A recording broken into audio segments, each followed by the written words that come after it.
Mixed martial arts. Mixed martial arts. How do we like our martial arts? We like them mixed! Yeah! What excitement for the UFC's return to the world's most famous Apex. Yes, following a memorable, fun, entertaining, storyline-filled UFC 299 event, we're back to the Apex. Heavyweights in the main event. Tai Tuivasa versus Marcin Tybura, and there are other fights on this card as well. We're going to talk about some of them right here on the UFC Vegas 88 preview show. Thank you for joining us. I am Mike Heck, joined by a whole bunch of East Coasters right now. First, in New York City, Mr. José Youngs. Good to have you back, my man. How's it going? It was great being in the warmth of Miami last week, and now I'm in the semi-warm concrete jungle of New York City, so we persevere. There's worse places to be. Yes. I don't know if Atlanta is the worst place to be, but we'll check in with the man in the ATL right now. He is Jed Meshew, Mr. No Gray Area, the hot take kid, and 4.5 on the fart scale. We're just burying the lead here. What's going on? I think we're still working out the fart system. If you were on BTL, if you were watching BTL yesterday, you know all about the fart system. This is really the brainchild of Shaheen Al-Shadi with a little bit of input from me, but I'm just going to take the ball and run with it. It's our grading system for Apex cards, and I think this is 4.5 farts. I'm not certain of that. I could be convinced more or less, but we'll get into that. And as for Atlanta, it's a bit poopy right now, but it's been lovely weather all week. Right now. Yeah, I mean, Atlanta's terrific. It's just a wonderful city. It's the cultural hub of the South. So, great place. It's not that difficult. Yeah, if you hit 3.5 on the mention of farts and poopy in the first 90 seconds of this program, boy, you know you're from Atlanta. I mean, Jed, you can't just... Might as well just explain what this is. I mean, not everybody in the world watched BTL yesterday. We can't Meshew and scale all of these Apex cards. Explain the 4.5, what this all means. Jose, I think can appreciate this being a baseball fan. Look, we can't judge Apex cards on the Meshew scale. They're just all 0. There's no Apex card that will ever get a Meshew star. It's anathema to it. And then this sort of found out afterwards, but we were talking on, I think, the ranking show. I don't exactly remember. Maybe it was just me and Sheen talking outside of it. And the concept of fights above replacement, like wins above replacement in baseball. If you look at this card, how many fights on this card are above replacement? And then we added a T. So the fart system is fights above replacement tussle system. And it's very simple. Is how many fights are above the replacement tussles that you could just plug in here with random contender series dudes. Looking at this fight card, we got 13 fights. I was feeling generous, and I went for 4.5. I could be convinced that it's just 3, honestly, but I was feeling generous, and I went 4.5. So that's our rough rubric. And that's where we're starting. We'll continue to iterate on this as we move on, though. I mean, the ideas and the concepts that come up on this website that become things is unbelievable. I think this might be the next thing. Jose, as a baseball fan and statistician in your own right, what do you make of, how do you grade this new system in judging Apex cards? It's very strange because an average baseball player's WAR is a 2.0, and an all-star is usually a 3.5 to 5. So a 4.5 fart is like astronomically good at baseball. Like you are in the top 5% baseball players, which is odd.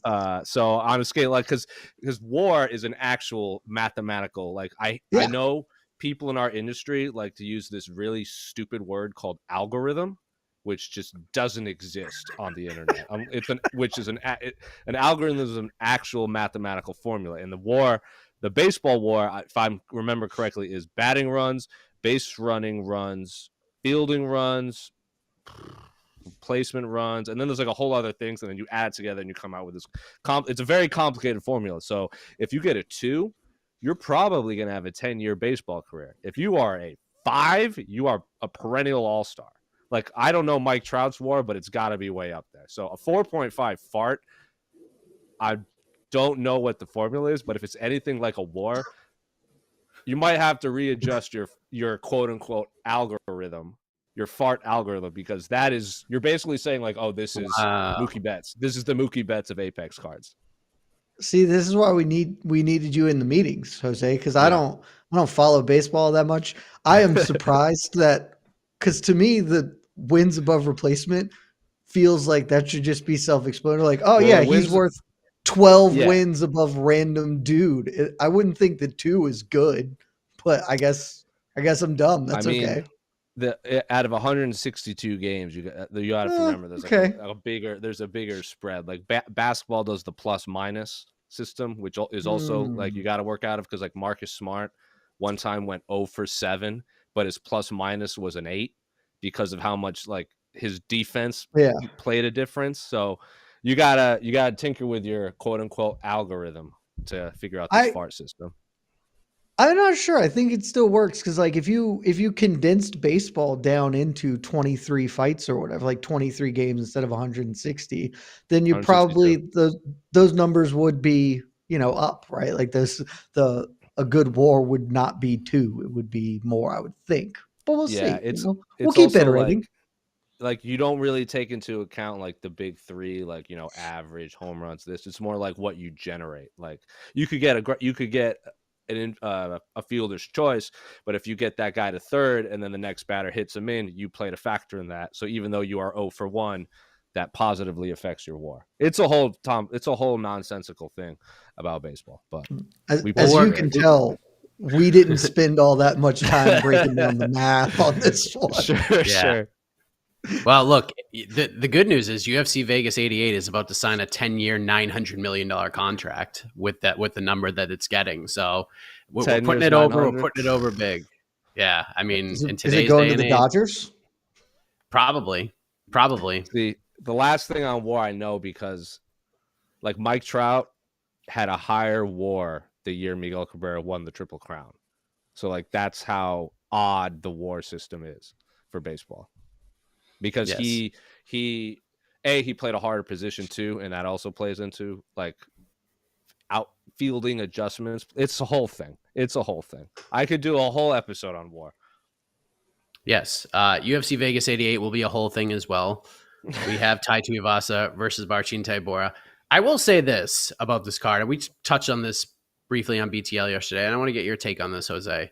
Mm-hmm. This card has literally no stakes attached to it at all. Even the main event, like I think the big storyline is like, can Tai Tuivasa avoid a 4-fight losing streak? Like there's obviously stakes on that end.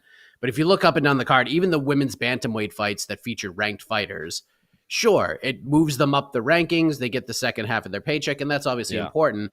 But the path to a title shot is still so long for all 4 of these women right now. But if you're just looking to sit on the couch and eat some food, crack open your favorite beverage, and just watch good fights, I think you're going to get a pretty good slate here. I think there's a lot of like fun fights. I think the squash matches will be exactly squash matches. Yep. I think this will be at least an entertaining day of fights. Do you agree looking up and down this card? I look at the card right now. Every single fight has at least one half of the fight I am interested in from top to bottom. Now, like you said, I don't think there are any future champions on this card or future. I don't think anyone on this card will fight for a UFC belt, but they are all interesting fight. There's at least one half of every fight has an interesting fighter. So not the best, not the worst.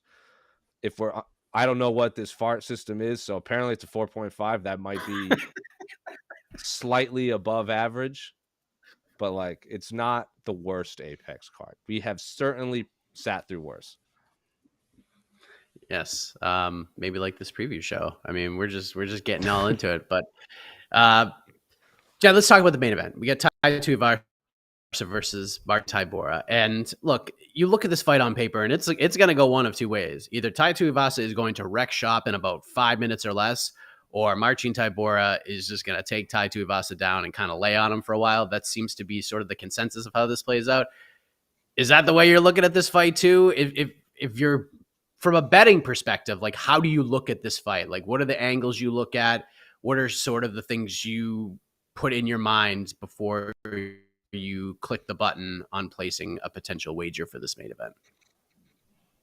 You're killing me by asking about real things because I'm trying to retroactively look at what fart scale scores would be for other Apex cards so we could know if this 4.5 is good, if it's above average, where it's at. We really have no idea. This is just the number. As far as the main event,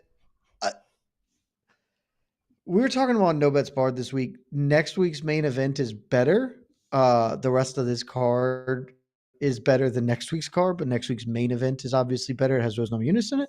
But this week's main event is still reasonable. If there are stakes on this card at all for anyone, I mean, everyone has stakes, individually, but in the grander scheme of MMA, if there are stakes, those stakes belong to the main event.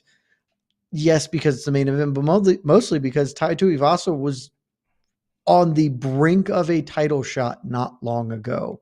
I mean, he came into the Cyril Gane fight and then was just thumping Gane around the cage for a hot minute there. And it looked like, oh my goodness, this dude who's mega popular, who is on a great winning streak, he's about to beat Cyril Gane somehow.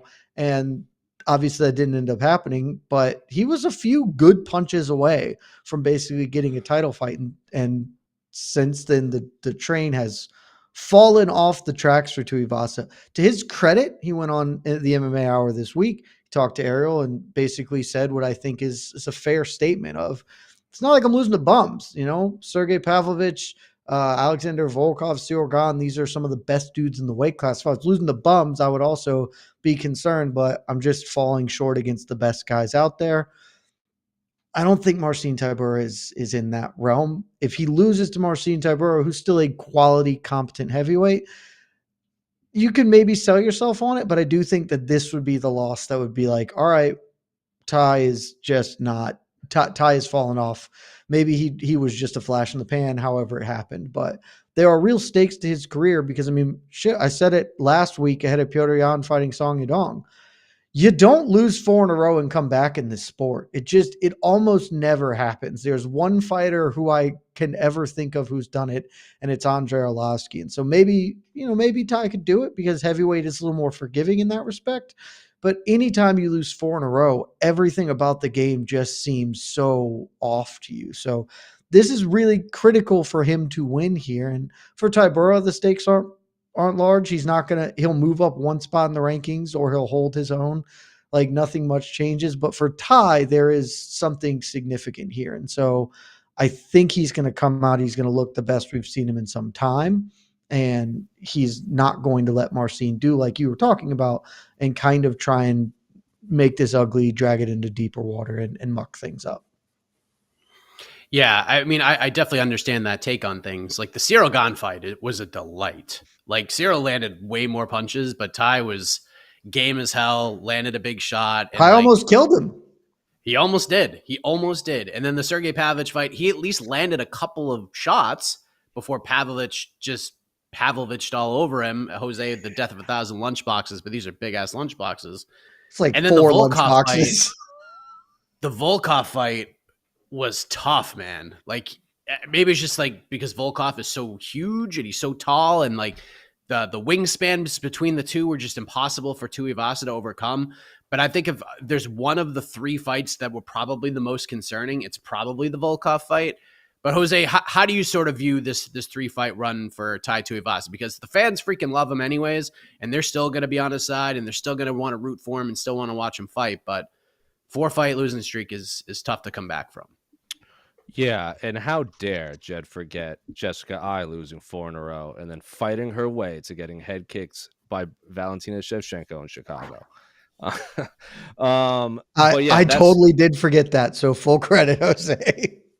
The Cyril Gane fight, people also forget that crowd, that was like the first Paris card, and that crowd was electric. That is one of the best cards, like best fight crowds you'll ever like get to receive through a screen. And then the Sergey Pavlovich one, I think that was a way too quick of a turnaround. You know, he got knocked out by Cyril Gane in September and then fought in December. And then, you know, a couple months after that, they were already fighting in Perth. So I just thought it should have been a no-brainer for him to maybe not fight in December and then be on that Perth card in February. Maybe it would have played out differently. And then, like you said on the MMA Hour, he didn't really train, didn't really get a great camp for the Volkov fight because he had a lot of bumps and bruises and just wasn't 100%. Didn't really get to spar, had to work around injuries, and like we all said, he's not fighting bums like Sergey Pavlovich.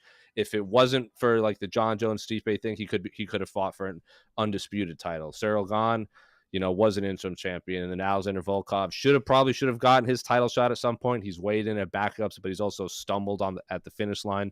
These are the best of the best, but there is there's a big difference, you know, from knocking out Greg Hardy and Augusto Sakai, and then all of a sudden you're fighting Sergey Pavlovich and Cyril Gane. So I don't know where Tai Tuivasa is in terms of skills. If he wasn't 100% against Alexander Volkov, I tend to believe him. He was fighting in front of his home crowd. I feel like, and if you were on site like myself, a lot of the media was there for Tai because there was also a lot of indigenous Australian people there that were there to interview Tai. So I just feel like he didn't want to pull out if he was that injured. He said he could have fought in Anaheim. He wanted a few more weeks for recovery. So I just don't know where Tai is in terms of this heavyweight division because Derek Lewis can lose to anyone and he can beat anyone. And then, like I said, Harry Hunt-Sucker, Greg Hardy, Augusto Sakai, and then all of a sudden you're fighting Cyril Gane, Sergey Pavlovich, Alexander Volkov. I think this is a perfect matchup to see where we are in terms of where we can rank Tai in this heavyweight division. Yeah, I think I'm not saying like we're talking about Tai Tuivasa like he's about to get into his final fist fight, but it was, no way. There's no way that's going to happen. But I think one of my biggest regrets of something I didn't see that I wish happened was Tai Tuivasa after he knocked out Derek Lewis. They just gave him a title fight. Just gave him his one chance. He was as over as he was ever going to be. He was as ranked as high as he was ever going to be. For us specifically, we talked about this on our ranking show. There was no champion at the time. Francis was unknown. We knew there was either going to be a vacant title thing or an interim title thing. Just chucking him in there like earlier on in the process after the Derek Lewis win would have been incredible. Even if he lost, who gives a shit? So that would be one thing. But obviously, he wants to avoid this 4-fight losing streak. He's got a tough fight in the perennial contender Marcin Tybura. So let's make a pick right now because I'm sure the people have a million questions about this card. It's pretty much a pick 'em right now, according to our friends at DraftKings. Tai Tuivasa, -115. The comeback on Marcin Tybura, -105. Jed, your pick, your plays for this particular matchup. I'm picking Tai Tuivasa. I think you could kind of gathered that from my breakdown. The dudes he's been losing to, they just have so much more potent offense than Marcin Tybura brings. Marcin Tybura is also not impervious to harm, and it's really simplistic, but I actually think Ty's sort of nailed it in his breakdown. If I dink him, I sink him. If he hits him, it's probably game over, and I don't like Tybura's chances to muck this up, muddy the waters as much as he would need to. And I think Tai Tuivasa still has the juice. He's just run into some really good dudes, and he is limited, certainly, but Tybura's not the fighter who's going to take advantage of that. So I'm on Tai Tuivasa. I also have Tai Tuivasa by KO parlayed with another gentleman later in this card because I'm a Munson. But yeah, Tai Tuivasa, I think he's going to get it done and get it done early. Jose, your pick. I think if Marcin Tybura is going to win, I think it'll have to be early and it'll have to be by submission. I don't think Tai is a guy like Tai has the type of power that you can't avoid that for 5 rounds. And Marcin Tybura is one of those weird heavyweights that has probably more decision wins than knockout wins.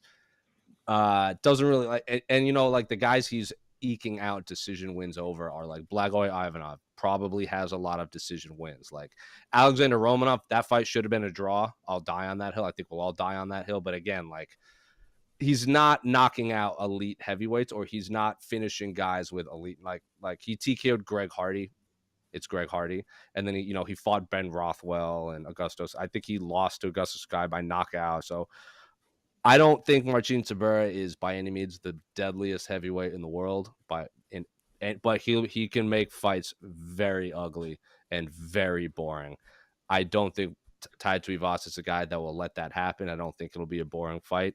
I think eventually he will catch him, but if Marcin Tybura is going to win, it's going to have to be by submission early when they're both dry. But in the end, I think Tai probably gets a knockout in the later half of round 2 or early round 3. Probably not as quick as the Tom Aspinall one where he just blasted him and sending him somersaulting back, but I think he'll catch him again. Again, the tiny cage I think also favors Tai. I think he'll hurt him, finish him against the fence. Late round 2, early round 3.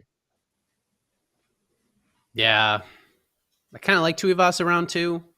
I think Tybura is going to be pretty smart about this and just try to tackle him real quick and hope to avoid any devastation. And then Tuivasa is going to have to realize that I'm going to have to land something big or it's going to be 25 minutes of this. So, yeah, I like Tuivasa round 2 KO, but who the hell knows? I think this fight is lined properly. It could go either way, and we'll see how it plays out. So other main card fights, we have Bryan Battle versus Ange Loosa. That is the co-main event. We have Kennedy and Nzechukwu versus Ovince Saint Preux is the featured bout.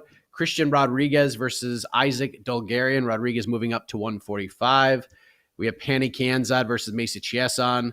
And opening up the main card, Gerald Meerschaert versus Bryan Barberena. Jose, I'll begin with you. Outside of the main event, what's the must-watch fight for you? What's the second? If you can only watch 2 of these fights, it's the main event, and what else? On the main card? Yeah. I mean, probably the OSP. I mean, probably Bryan Battle for the prospect aspect of it, but Ovince Saint Preux for and the Kennedy Nzechukwu, because I don't think that fight is particularly going to last very long. Both guys seem to get knocked out big or knockout / submit people big, and then Bryan Battle is a guy, he's a tough guy, right? I'm not making that up.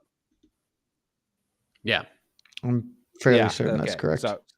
So this is why we need AK back from vacation. Stop taking vacations, AK, when the Ultimate Fighter is in the news. So probably those 2, just based on, for 2 completely different reasons. I don't know how we're going to get to watch Ovince Saint Preux do this too often.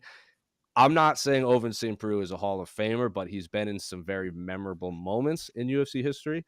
I got to spend a lot of time with him in Bangor, Maine, when he fought Ryan Bader. And let me tell you, when you're walking around Bangor, Maine, with a 6'6" black man with brands all over his arm, you get some funny looks. And ever since that week there, I've always kind of had a soft spot for OSP because he just kind of, rolled with the punches walking into a grocery store, and everyone just all of a sudden there's people kind of shadowing him. I'm just like, this is what you deal with all the time. He's like, all my life. I go, God damn, I do not envy you. And then Kennedy Nzechukwu is also a guy that, like I said, lose big or win big. So those 2. And then Bryan Battle is just a name. Co-main event. I'm glad he's getting at least some shine in not a marquee spot, but a second to last fight, I'll say. Jed, what say you? What's the cherry on top of the 2-fight Sunday here? Is there one? I'm just being honest. Also, I've been crunching the numbers while you guys have been talking. It would appear that 4 is going to be around our average fart score. What is the algorithm? What are we adding up to come to this 4.5? Fights that are better than random dudes who's I've never heard of. So you should incorporate, does their opponent have a Wikipedia page? Yes or no? I mean, as we kind of delve into this, that is absolutely part of it that we can, but it's mostly all right, if it's 2 ranked people, that's just by definition above replacement, even if maybe it's not a great fight. And the rest of it's just kind of vibes. I've chosen to give one to Gerald Meerschaert versus Bryan Barberena as a fight above replacement. Let's go. That's probably the cherry on the Sunday to get to your point, Mike. But looking at the previous Apex cards, everything came in somewhere between 4, 4.5, 3.5, because they would have here are some ranked fighters as well to juice the numbers. But if only 4 fights on your 13 fight card are above replacement level, Yeah, that sounds about right for Apex, I gotta say. So, to your point though, Gerald Meerschaert, Bryan Barberena is at least probably going to be fun. Two very well-known commodities, two dudes who get down in very different ways. Bryan Barberena up at middleweight, undersized, but I don't think that that's going to be the determining factor here. This won't mean really anything for either dude other than 2 paychecks. But if Meerschaert wins, he probably finds a way to a submission, which is fun. And if Barberena wins, he probably goes bam bam on him, which is also fun. So that's I gotta think that that's like the appealing fight from both sides. Matchups that can be fun on this card. Don't get me wrong. There are other prospects I'm interested. I talked a lot about Danny Silva, BTL. I love Thiago Moises always, but as far as two dudes that like that, I think that's the one. Two opponents who fit in a fun way. Yes. It's great fight. Looking forward to that one. It's one of the fights that make me like middleweight so much because you get 2 get-got guys, 2 different kinds of get-got guys, and those 2 are going to scrap. It's going to be fun, whether it's short, long, gets finished, or goes the full 15. It's going to be a fun-ass fight. So let's bring in Casey. Let's hear from the peeps. There are some low-key bangers on here. I'm sure we're going to get that question. So we'll leave the rest of the question to the peeps for this. Oh, is that a timeout? I'll be right back. I can still hear you. I just have to do a thing very briefly. Continue. Beat it, nerd. Jed, let's just talk about the low-key banger. Yeah, what is the low-key banger, Jose? It's Natan Levy versus Mike Davis. I mean, if I could watch one other fight outside, honestly, I'll watch that fight over the main event because I think Mike Davis is so talented, and he's not like, what's he been like one fight a year for the last several years, if that. I know he's probably missed big chunks of time.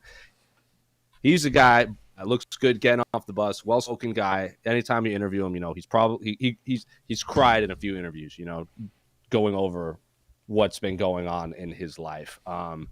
Natan Levy has been in the news a lot for beating up, internet jerks since his last fight. His last fight was that Orlando card, huh? Both of these dudes are 18-month-ish layoffs coming into this one. And that was when Natan Levy called out Kanye West in his post-fight scrum, which made a lot of headlines. So, yeah, if I could watch one fight on this card, it's probably that, because I think both guys are very high-level mixed martial artists and incredibly well-rounded, and I'm very excited to – I've seen Mike Davis in various corners over the last 18 months, but I'm excited to see – I'm happy he's back in the cage. Because I think how old is he? He's now past 30. And I remember when he was like this hot prospect coming up out of Florida. So I'm excited to see him back in the octagon. 31. Yeah. Like he 31. Made his debut before the pandemic, and he's probably fought 3 times since then. And that's a bummer. And I think he made his debut against Gilbert Burns, which is not easy. On super short notice. Yeah, and it wasn't even that bad of a fight. So, yeah, excited to see Mike Davis back in there. Here's my question for you, because I agree with everything you said. This fight was on the fence on whether I would give it a fight above replacement, whether it would move us. I ultimately chose no. That's why we're at 4.5. Do we think Levy versus Davis should elevate this card to a 5.5 farts? Yeah, it's the 3rd best fight on the card, I think. Okay. I'm all right. I'm willing to acknowledge that. Let's adjust this score. We're up to 5 farts. 5.5. Sorry. All right. It's the 3rd best fight on the card, but I would say the one that I have the most questions about both men, just based on where they are in their career. Yeah, I ultimately left it off because they both haven't fought in like 18 months. Yeah, no, that is completely fair. Mike Davis is also a guy that's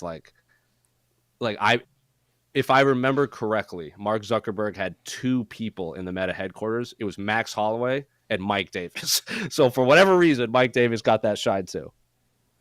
Mike Davis, God, man, this guy's career, 5th pro fight. He has the best fight ever on the Contender Series with without Sodiq question. Yusuff. Loses unanimous decision.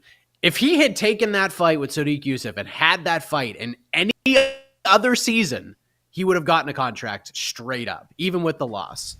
But that season, they only gave Yusuff a contract, did not give Mike Davis one. So he has to have a couple fights in the regional scene. Loses to Gilbert Burns up a weight class on short notice.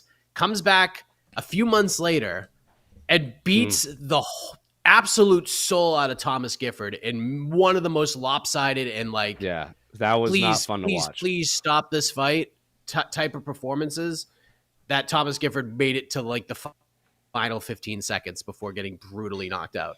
Then he takes like 2 years off, fights on Fight Island against Mason Jones. And those two, that fight was so holy good. cow, what a freaking fight that was. That was so and good. then That's his only win over someone with a Wikipedia page, too. It's an important win for him. And then he fights Slavaklaus in another super fun fight in October of 2022 and wins that one. So that guy's been through so much. There was like a long form like video interview I did with him that just kind of never saw the light of day for some reason.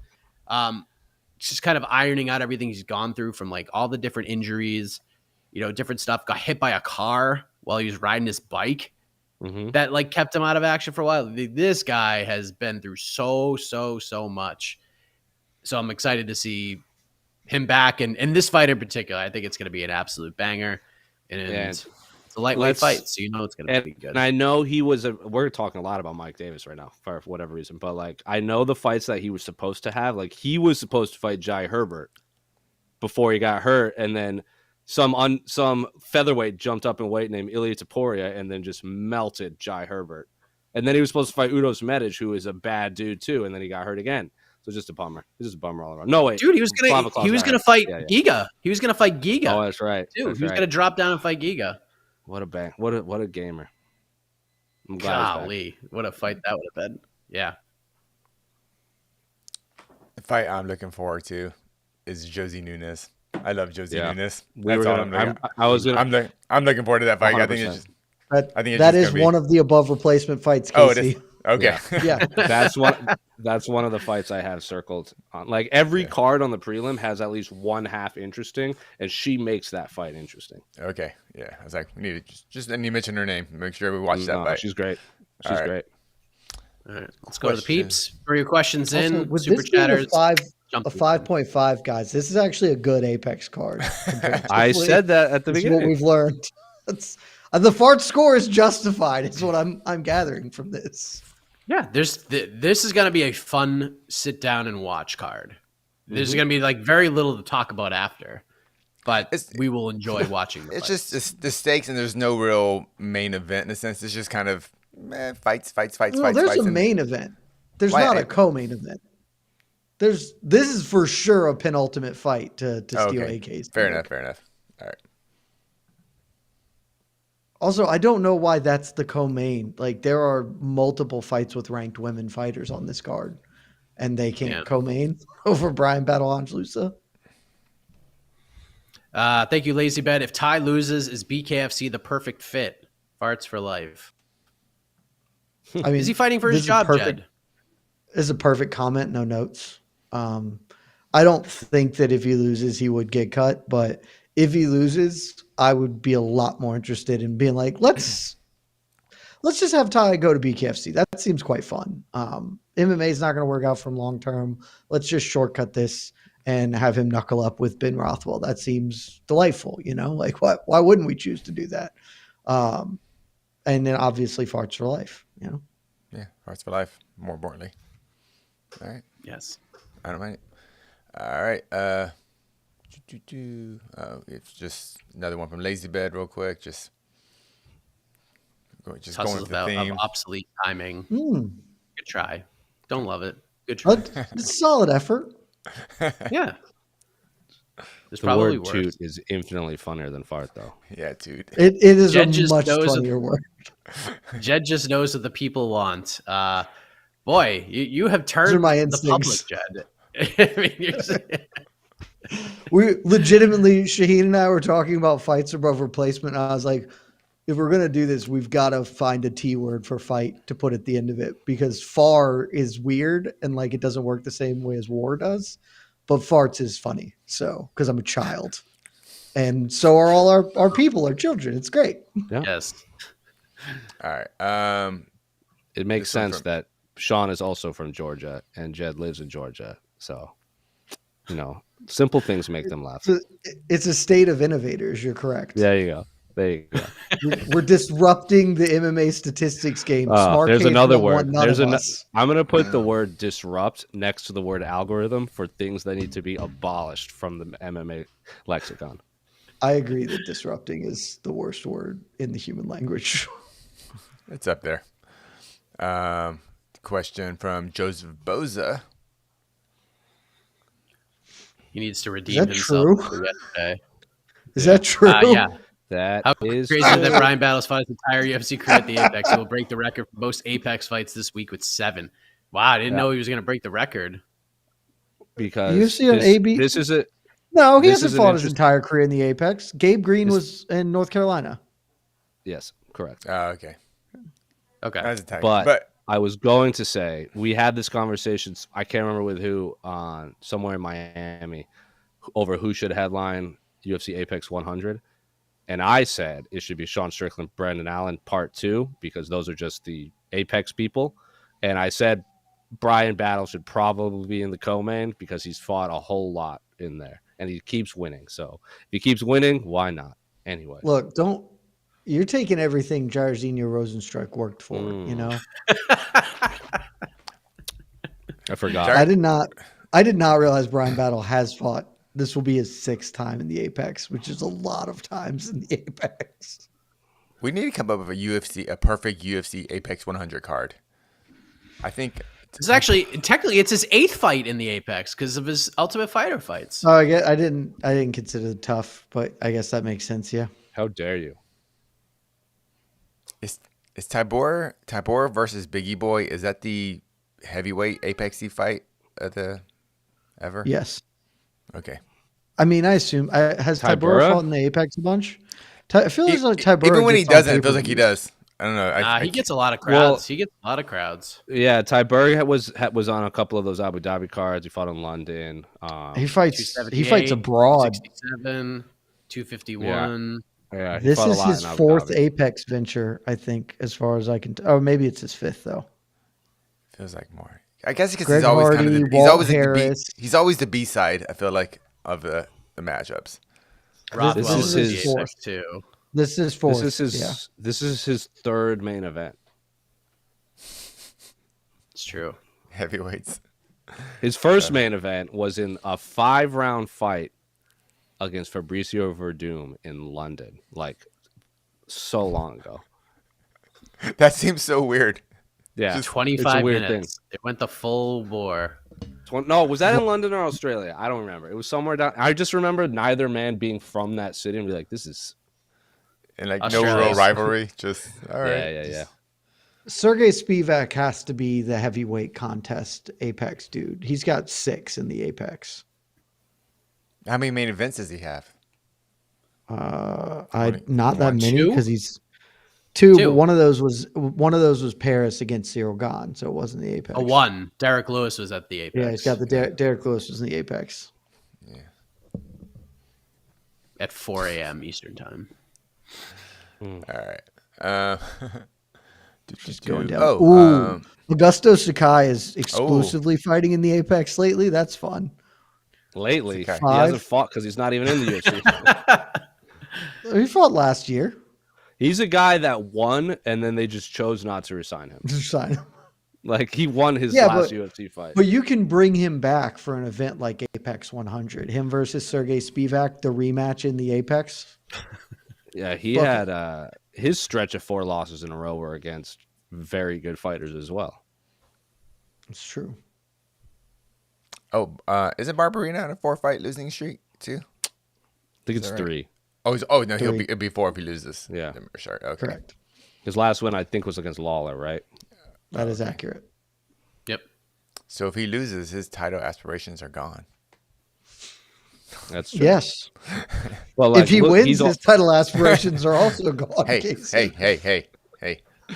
His but who else did he lose? I know he lost to RDA, and I know he lost to Gunnar Gunnar Nelson. Gunnar. Yeah, he's not losing to Muradov or whatever. Yeah, so Mahmoud. 2 of them were at welterweight, and then Mahmoud was at middleweight, correct? Yeah, that was his not the- debut. Oy. That was a tough debut. A lot of fight of the nights. I know it's not UFC Vegas 88, but do you know who is replacing Vettori for the Brendan Allen fight? So You see the news? You saw it, right? I mean, I know it's being. Wait, is it? Yeah, we put it in. We have not confirmed news just yet. There is somebody who is slated to replace Marvin Vettori. It looks like it's going to happen, but we have not fully confirmed this. I'm actually, as Casey was putting the screen to solo shots in the early stages, I was trying to confirm fully this information to break it here on the program. And if I get that information and that confirmation, I will do exactly that. But there is somebody in mind, and I think it's going to happen. But trust but verify, my friends. And it should surprise no one. Yeah. All right. Did you got a super chat? Hey, Jamik. How many wins away is Josiane Nunes from a title shot? You know what, Jamik? You know what's funny, Jamik? If you put that question in for free, you would have got it up here because of know the man behind the questions. But still, we appreciate it. How many wins away is Josiane Nunes from a title, Jed? Over under 4.5. Oh, it's got to. I mean, from winning the title, it's got to be title under shot. 4.5. We'll say title shot. Title shot. It's got to be under 4.5 to title shot, just because this weight class is rancid. Assuming that she's, is sticking at 135. She made weight today, so I assume that this should be thing. If she wins 3 in a row, I can't imagine that wouldn't get her a title fight. Because just look at it. This weight class has this is the rare time where there are no ranking squatters. Everyone is just in stasis perpetually. Like they just all have fought each other, and we have a pretty clear pecking order. And so she can climb up. She wins this week against Chelsea Chandler, who is ranked because that's the status of the women's bantamweight division. She's fought a bantamweight, Chandler? I didn't even know that. I think she has one fight, and it was at 145, but she lost to Norma Dumont at something. 45. I don't know what it was. 45. But they ranked the UFC ranks her at bantamweight because that's just the thing. So she wins this fight. She could probably get to fight somebody up there. I don't know. Maybe Miesha Tate wants to fight a different Nunes and one that maybe she could beat instead of getting clubbed around the cage by. She wins that, then she gets to fight Irene Aldana. And if she wins that, who the hell else is fighting for belts right now? The bantamweight title picture is Juliana Pena will fight Rocky Pennington. That fight will fight Kayla Harrison after she demolishes Holly Holm. And then Kayla's going to fight other people, I guess. I don't like Mayra Buena Silva or whatever. So 3 wins should get her into a title shot. Yeah. You still got Aldana who got a win, a big win. So yeah, we got. I think 2 knockouts. 2 knockouts. I think the winner of this fight is just going to fight the winner of the other bantamweight fight on this card. Yeah, probably. That would be. I mean, yeah, and that but would again, make sense. We're making too much sense. That'd be an up. That also makes sense though, there because Panny Kianzad and Macy Chasen are higher ranked, so then that but would not by a an lot. Elevating step. Panny's number 6. So if Jason wins, which I think she will, she'll probably get bumped to the UFC's number 6, and then that's a big jump for Nunes, who's 13. Yeah, and GSL made weight, I assume, at 35. I have no idea. Oh yeah, she did make weight. She did make weight. Okay, I was covering. I know that's yeah. She's a tall both fighters lady. made weight. Yeah, both fighters made weight. I did not watch the end of it because I hopped on to do this. Natan Levy is the only one that I know who missed weight. Somebody looked bad on the Bryan Battle looked pretty tough on the scale, but he made 170. Yeah, he usually looks pretty bad. He was a middleweight forever. Yeah. Everyone on the scale looks horrible. It's all poker faces. That's all it is. It's all poker. They're all having. Well, his poker face is trash, but he Yeah. made 170, not 171. So good for him. Yeah. All right. Yeah, the only fighters needing to make weight as of now is Danny Silva and Chelsea Chandler. And Danny, don't bring me down, bro. Also, Chelsea Chandler could absolutely blow weight. Yeah, definitely.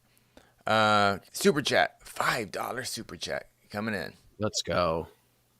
Gustavo, been wanting to ask this for weeks. Is it time to finally put some respect on Helwani's name as an MMA fighter? He took Basharat's Sure. We're talking about Ayman Sahabi. Yes, that is in fact Yes, who we're talking. Yes, we should be doing that. I saw Chris Gutierrez just called him out for the St. Louis card on May 11th. I think that's a good fight. I think that might be the exact matchup I propose on to the next one, if memory serves it correctly. So, yeah, I like that one. He's good. Sure. Done a nice run. Deserves a ranked guy. Basharat won. He deserved a ranked guy. So That was the same name. That was a big upset too. At least in the kind of huge upset. Yep. I don't think any of us had Basharat losing that fight. Super did not. Yep. Thank you much, Gustavo. Alrighty.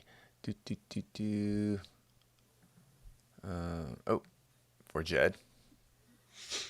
GM3 sub prop is a must for every fight of his. Agree or disagree, Jed? Let me see what the number's at right now. I mean, if he's going to win, it's almost certainly that he's just going to tap Bryan Barberena. Jose knows I'm a child and I do childish things. And among those childish things, there are two fighters on this card nicknamed Bam Bam. What am I going to do? Not bet on them together and like eat a bowl of Fruity Pebbles on Saturday morning and be ready to rock? Of course, that's what I'm going to do. So I've bet on Bryan Barberena, but it's definitely not wrong. The most likely outcome of this fight is Gerald Meerschaert submits him. And that number right now is plus 110, which is fine. I don't hate that bet. It's better than minus 240. It is better than that. That's very true. But sneakily, it's like actually, so it is better than that. But the question is just how much better is it than that, right? Because at minus 240, like plus 110, you put 100 down, it is going to pay you out $100, right? Or $110, sorry. Minus 240 pays what, like 40 something? Hold on, let me figure out exactly what that pays on a $100 bet. $41. So you're getting 70, because I'm bad at math, 70 extra dollars of value on a $100 bet, which isn't bad, but I don't know. It just depends how safe you want to be, right? Fair. I usually like to be getting 3 digits of value at least to make a prop bet versus a standard bet. Cool. Okay.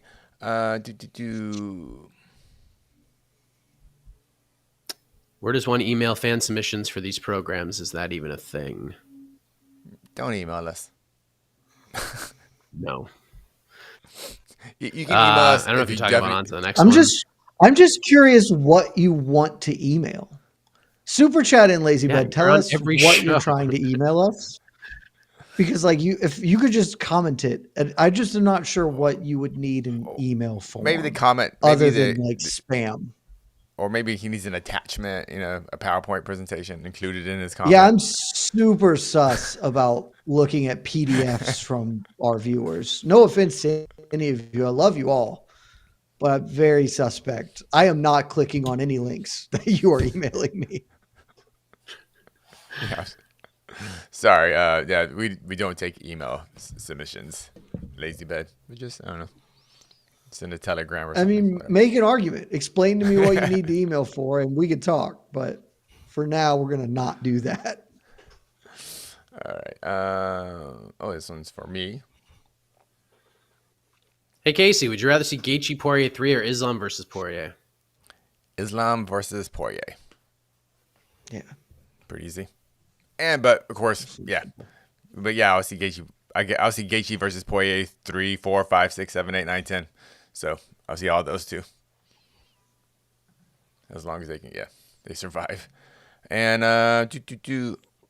and I guess maybe. Here we go. Got some last minute questions.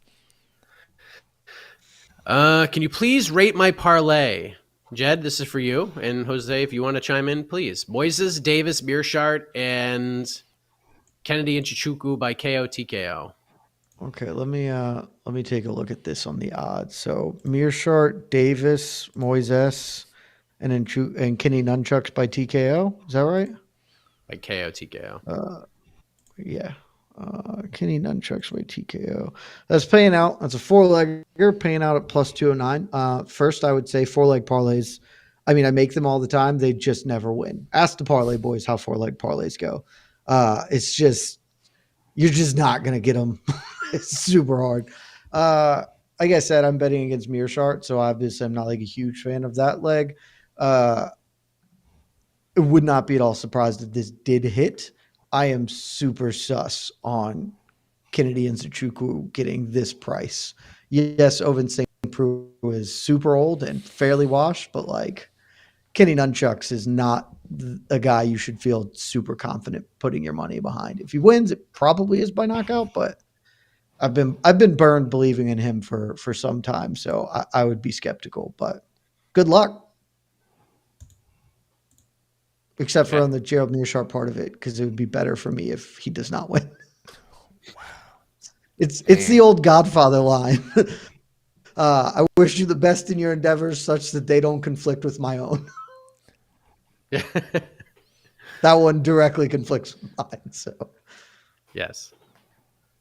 Oh, do you have anything else, or are we good to go? Quick one. Jamaica, if Ty loses, who would his next opponent be? Appreciate, guys. Y'all are the best.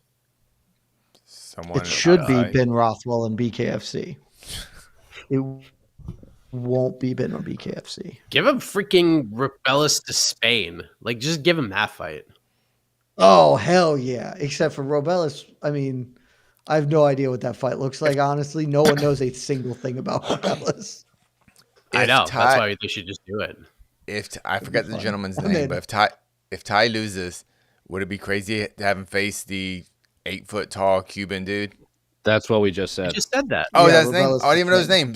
Yeah. Robellis to Spain. Yeah. How dare you, Casey? He needs a cooler name. He needs a cooler name. Like I don't know. Like, that name he needs a cooler name than Robellis to Spain.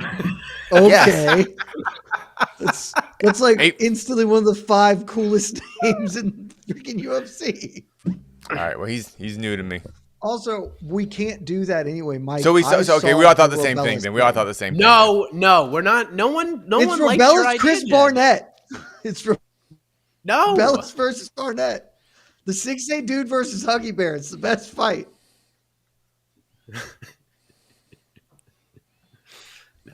No, we can't do that. If I had a 5-fight wish list, that fight would be on it. That fight would absolutely be on it. Screw John Jones, Francis Ngannou. Give me Robellis to Spain. Chris Huggy Bear Barnett.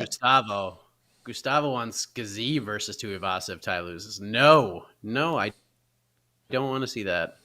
Please no. That would make a lot of sense, honestly. Heavyweight main events, dudes losing.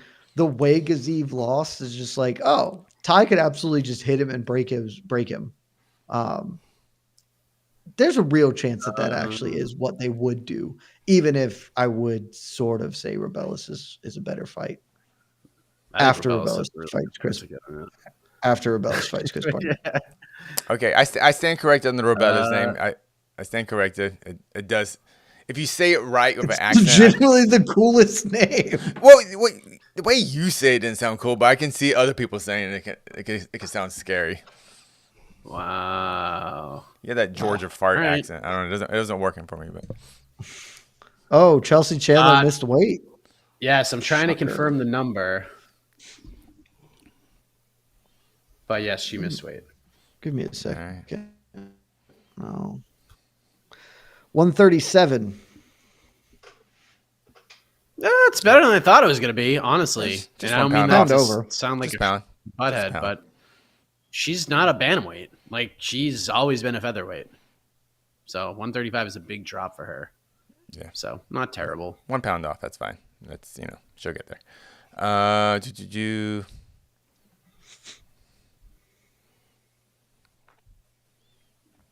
okay, Eugene. All right. Sorry.